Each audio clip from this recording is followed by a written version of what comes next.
આજરોજ રાજકોટ મહાનગરપાલિકાની સ્ટેન્ડિંગ કમિટીની બેઠક હતી।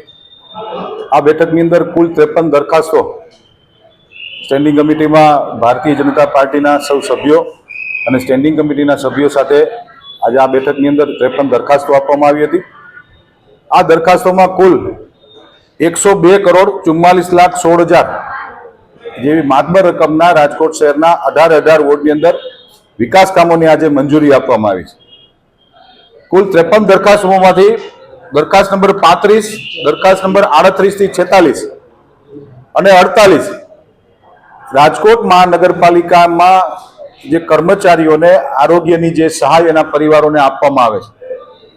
સ્ટેન્ડિંગ કમિટીમાં ભારતીય જનતા પાર્ટીના સભ્યશ્રીઓને એક ચર્ચા કરવામાં આવી।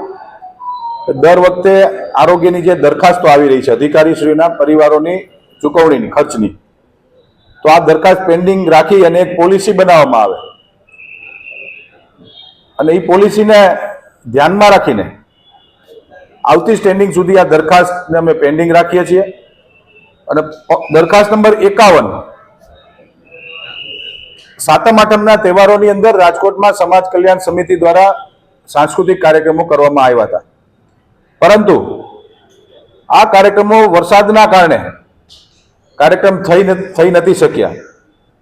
પરંતુ ભૂતકાળમાં રાજકોટ મહાનગરપાલિકાની અંદર કાર્યક્રમ જ્યારે નથી થતા ત્યારે કલાકારો પોતાના ખર્ચે રાજકોટ આવી ગયા હોય છે, તો એને ભૂતકાળમાં પૂરેપૂરા પૈસા ચૂકવાતા, પરંતુ આ વખતે રાજકોટ મ્યુનિસિપલ કોર્પોરેશનની સ્ટેન્ડિંગ કમિટીમાં ભારતીય જનતા પાર્ટીના સર્વે સભ્યશ્રીઓ એક વિષય મૂક્યો હતો કે કાર્યક્રમ જ નથી થયો તો પૂરા નાણાં ન ચૂકવવા જોઈએ।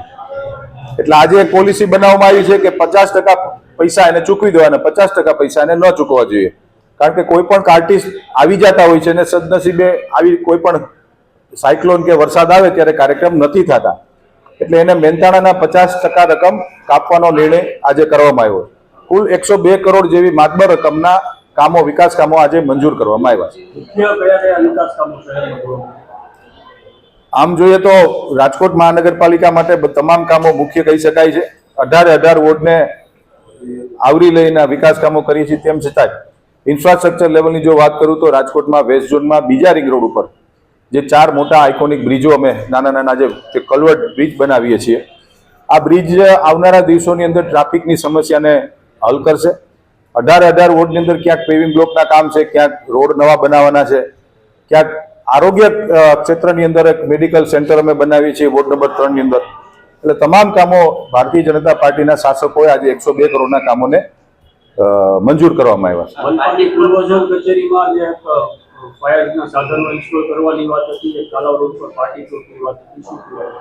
મનપાની પૂર્વ ઝોન વિસ્તારની અંદર તમામ જેટલી પ્રોપર્ટીઝ છે, કોમ્યુનિટી હોલ છે, ઓડિટોરિયમ છે, કચેરીઓ છે, ત્યાં ફાયર સેફટીના સાધનોનું 4 વખત ટેન્ડર કરવાથી આ વખતે 5મી વખત રીટેન્ડર કરીને પાર્ટી આવી છે, એ કામને મંજૂરી કરવામાં આવ્યું છે। ચાલુ નાણાકીય વર્ષની અંદર બજેટની અંદર સ્ટેન્ડિંગ કમિટીએ જોગવાઈ કરી હતી કે રાજકોટના અલગ ઝોનની અંદર પાર્ટી પ્લોટ બનાવવામાં આવે ને જે ટોકન દરે રાજકોટના જરૂરિયાતમંદ પરિવારોને એમના માટે, એમના પરિવારમાં કોઈ પણ પ્રસંગ હોય એ પ્રસંગ કરી શકે એના માટેની આજે પૂર્વ ઝોનની એક, ઈસ્ટ ઝોનની એક દરખાસ્ત હતી, વેસ્ટ ઝોનની દરખાસ્ત હતી, એને પણ અમે મંજૂર કરીએ છીએ। ખૂબ સારો આવનારા દિવસોની અંદર વેસ્ટ ઝોન એટલે કે કાલાવ રોડ ઉપર સારો પાર્ટી પ્લોટ આવનારા દિવસોની અંદર રાજકોટ મ્યુનિસિપલ કોર્પોરેશન બનાવવા જઈ રહ્યું છે અને એના ઇન ટાઈમ સમયની અંદર પૂર્ણ કરીને રાજકોટને એક નવું નજરાણું અમે આપવા જઈ રહ્યા છીએ।